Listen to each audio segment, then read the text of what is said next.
প্রধান উপদেষ্টার কার্যালয়ের পাশে চাঞ্চল্যকর দুর্ঘটনায় বিতর্কিত ইওনোর গাড়ি। দেখুন অনুসন্ধানী প্রতিবেদন। ঘুমাইনি স্যার, আমার জ্বর এখনো গায়ত্রী দেখেন 100 জ্বর স্যার।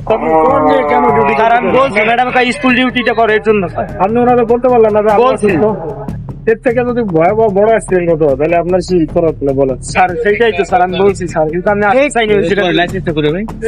আপনার গাড়িতে ম্যাজিস্ট্রেটের পাওয়া গেছে। আপনার গাড়িতে ম্যাজিস্ট্রেট থাকে না, ম্যাজিস্ট্রেট পিরোজপুরের ইন্দুরকানী উপজেলার। আপনি কিভাবে এখানে সেই গাড়ি ব্যবহার করলেন এবং স্কুল ডিউটি কিভাবে করেন এখানে গাড়িতে ম্যাজিস্ট্রেটের স্টিকার লাগিয়ে? নাম কি? ঘটনাটি সামনে এনে দিয়েছে একাধিক প্রশাসনিক অনিয়ম, ক্ষমতার অপব্যবহার এবং আইনের প্রতি চরম উদাসীনতার অভিযোগ। এ ঘটনায় একজন বাইসাইকেল আরোহী গুরুতর আহত হয়েছেন। আপনি এখানে প্রত্যক্ষদর্শী ছিলেন, তো আপনার ভাষ্যমতে কিভাবে এই ঘটনাটি ঘটলো? আমার ভাষ্যমতে ও ড্রাইভার হচ্ছে অসুস্থ ছিল, আমি সামনে বইলে আসছি ওনাকে, তারপর আমি রানিং এ ছিলাম, উনি এসে বরাবর আমার বাইরে দিচ্ছে আর কি, একদম সরাসরি আমার উপরে তুলে দিচ্ছে। আমি চিটকে উপরে হলের মধ্যে যাই, তারপরে এই অবস্থা হচ্ছে আমার সাইকেল একদম শেষ।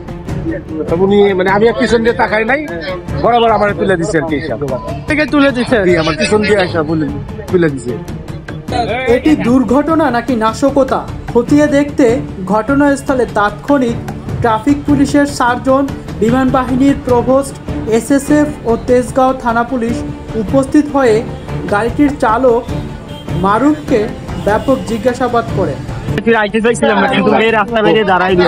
আপনি অসুস্থ, তারপরে আপনাকে ডিউটিতে পাঠিয়েছে স্যার। আমি অসুস্থ স্যার, তোমার একটা দিকতে সাইডে দেবো না,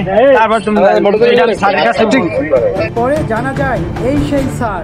গাড়িটি তার ব্যক্তিগত, প্রশাসনে তিনি ব্যাপক সমালোচিত। এরপরই অনুসন্ধানে নামি আমরা জানতে পারি তার বিভিন্ন চাঞ্চল্যকর তথ্য। ইন্দুরকানী উপজেলার নির্বাহী ম্যাজিস্ট্রেট ভূমি দায়িত্ব পালনকালে তিনি অফিস খরচ ছাড়া ফাইল ছাড়তেন না বলে অভিযোগ রয়েছে। তবে তার ভয়ে এ বিষয়ে মুখ খুলতে রাজি হয়নি কেহ। তবে প্রশ্ন জাগে, ভয় পাবে কেন? নিশ্চয়ই মাঠ পর্যায়ে প্রশাসনের কর্মকর্তা জনগণের জন্য কাজ করবেন নিবেদিত প্রাণ হয়ে, কিন্তু তাকে ভয় পাওয়ার কারণ হলো তার ক্ষমতা। এর আগে তিনি গত 5ই সেপ্টেম্বর 2024 সালে টাঙ্গাইলে ছাত্র হত্যার মামলায় আসামিদের সাথে এক অনুষ্ঠান আয়োজনে শিক্ষার্থীদের আন্দোলনের মুখে টাঙ্গাইল সদর থেকে তাকে প্রত্যাহার করা হয়েছিল। বিজয়ের পরে উনি দুঃসাহস দেখিয়েছেন যে উনি চাঁদাবাজির সাথে জড়িত হয়ে গেছেন। জোরে বলেন। টাঙ্গাইলবাসী, সর্বোপরি সারা বাংলাদেশের যে ছাত্র জনতা, সবার কাছে আমি অনুতপ্ত, দুঃখিত এবং ক্ষমা প্রার্থী। আশা করি আপনারা আমাকে ক্ষমা করবেন। তখন এই কর্মকর্তাকে ঢাকার বিভাগীয় কমিশনারের কার্যালয়ে সংযুক্ত করা হয়। মাত্র কয়েকদিনের পরই তিনি 19 সেপ্টেম্বর 2024 বরিশাল বিভাগীয় কমিশনারের কার্যালয় থেকে প্রাপ্ত এক প্রজ্ঞাপন অনুযায়ী ইন্দুরকানী উপজেলার নির্বাহী কর্মকর্তা হিসাবে 23 সেপ্টেম্বর 2024 সেখানে যোগদান করেন। কিন্তু আশ্চর্যজনক হলেও সর্বশেষ প্রাপ্ত নথি অনুযায়ী জনপ্রশাসন মন্ত্রণালয় 2025 সালে 22 জুন একটি বদলি আদেশ জারি করে, যেখানে ওই কর্মকর্তা সহ আরও 5 জন নির্বাহী কর্মকর্তাকে নতুন কর্মস্থলে যোগদানের নির্দেশ দেওয়া হয়। আদেশে বলা হয় অবিলম্বে কর্মস্থলে যোগদান করতে হবে। কিন্তু প্রায় 4 মাস পার হয়ে গেলেও এই কর্মকর্তা নতুন কর্মস্থলে যোগদান করেননি। প্রজ্ঞাপনের 3 নম্বর নির্দেশনায় স্পষ্ট লেখা ছিল, বর্ণিত কর্মকর্তাগণ আগামী 2/7/25 তারিখের মধ্যে বর্তমান কর্মস্থলে অবমুক্ত হবেন, অন্যথায় 2/7/25 তারিখ অপরাহে তাৎক্ষণিক অবমুক্ত স্টার্ন রিলিজ বলে গণ্য হবে। জনস্বার্থে এ আদেশ জারি করা হয়েছিল, কিন্তু তিনি এখনও রয়েছেন সেই ইন্দুরকানীর নির্বাহী কর্মকর্তা হিসাবে। আইনজীবীরা এটিকে বলছেন সরকারি আদেশ অমান্য করার শামিল, যা চাকরির বিধি অনুযায়ী শৃঙ্খলা ভঙ্গ হিসাবে গণ্য হয়। সার্বিক বিষয়ে ইওনো হাসান বিন মোহাম্মদ আলীর সঙ্গে একাধিকবার ফোন ও খুদে বার্তায় যোগাযোগ করার চেষ্টা হলেও তিনি কোনো উত্তর দেননি। এ বিষয়ে পিরোজপুরের অতিরিক্ত জেলা প্রশাসক জনাব আলাউদ্দিন ভূঁইয়াকে ফোন ও খুদে বার্তায় যোগাযোগ করার চেষ্টা করা হলেও তিনিও সাড়া দেননি। তবে বরিশাল বিভাগীয় কমিশনার অফিসের অতিরিক্ত বিভাগীয় কমিশনার জনাব আহসান হাবিব জানান বিষয়টি তদন্তাধীন এবং 15 নভেম্বরের মধ্যে কর্মকর্তাকে রিলিজের ব্যবস্থা করা হবে। তিনি আরও বলেন, উচ্চপদস্থ কর্মকর্তারা ক্ষমতার অপব্যবহার করলে আমরা জিরো টলারেন্স ব্যবস্থা নেব। বর্তমান সরকার প্রশাসনকে মাঠ পর্যায়ে ঢেলে সাজাবে। কোথাও কোনো দুর্নীতিবাজ বা ঘুষ নিয়োগ বাণিজ্যের সাথে জড়িত কর্মকর্তাদের ছাড় দেওয়া হবে না। এ বিষয়ে জনপ্রশাসন মন্ত্রণালয়ের উপসচিব জনাব আমিনুল ইসলাম নিশ্চিত করেছেন, আগামী 7 দিনের মধ্যে ইন্দুরকানী উপজেলার নির্বাহী কর্মকর্তা ইউনো হাসান বিন মোহাম্মদ আলীকে প্রত্যাহার করার প্রক্রিয়া চলছে।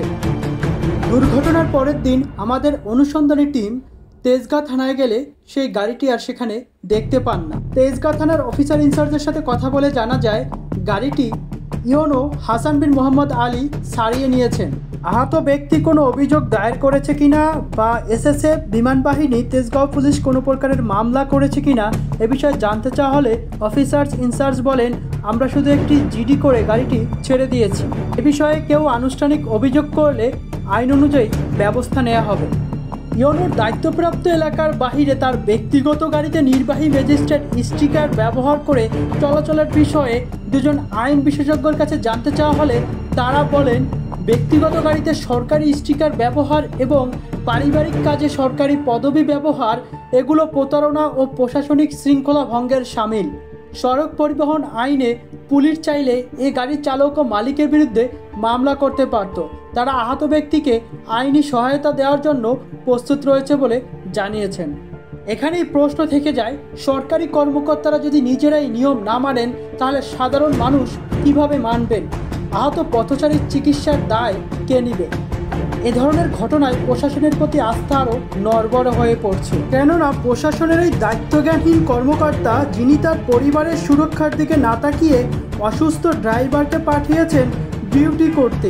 স্কুল থেকে ফেরার পথে এই গাড়িতেই যদি তার শিশু সন্তান থাকতো তাহলে তিনিও কিন্তু মারাত্মকভাবে আহত বা জখম হতে পারতেন। একটি সাধারণ সড়ক দুর্ঘটনার আড়ালে উন্মোচিত হয়েছে প্রশাসনিক দায়হীনতা, ক্ষমতার অপব্যবহার এবং আইনের প্রতি উদাসীনতা। প্রশ্ন রয়ে যায়, আহত ব্যক্তি কি ন্যায় বিচার পাবেন? আর দায়ী কর্মকর্তার বিরুদ্ধে কি সত্যি ব্যবস্থা নেওয়া হবে?